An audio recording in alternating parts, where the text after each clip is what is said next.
খাদ্যে ধর্ম নষ্ট হয় না।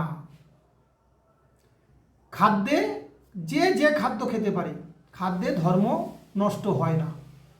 তবে যেন একেবারে অশ্লীল কথাগুলো বলেন, মাছ মাংস খেতেই পারবে, মুরগি, খাসি, মাছ, পেঁয়াজ, রসুনে ধর্ম নষ্ট হয় না।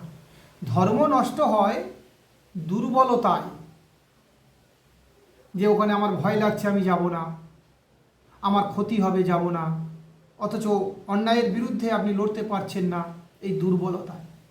ধর্ম নষ্ট হয় অজ্ঞতায়, আপনি না বুঝে প্রচুর টাকা খরচ করছেন, না বুঝে সারা রাত দিন কৃষ্ণ কৃষ্ণ করছেন, কালী কালী করছেন, মা মা করছেন, অজ্ঞতায়। আর ধর্ম নষ্ট হয় অনৈতিক কর্মে, মানুষকে অত্যাচার করা, মানুষের সহযোগিতা না করা, যত টাকা রোজগার করলাম সব নিজের স্ত্রী আর সন্তানের জন্য জুগিয়ে রাখলাম, অন্যায় কর্মে ধর্ম নষ্ট হয়।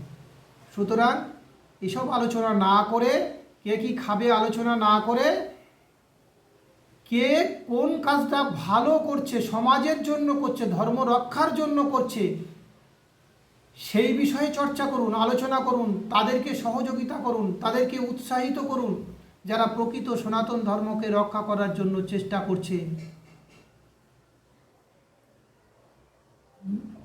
অবান্তর বিষয়, অবাস্তব বিষয়, অপ্রয়োজনীয় বিষয় আলোচনা করা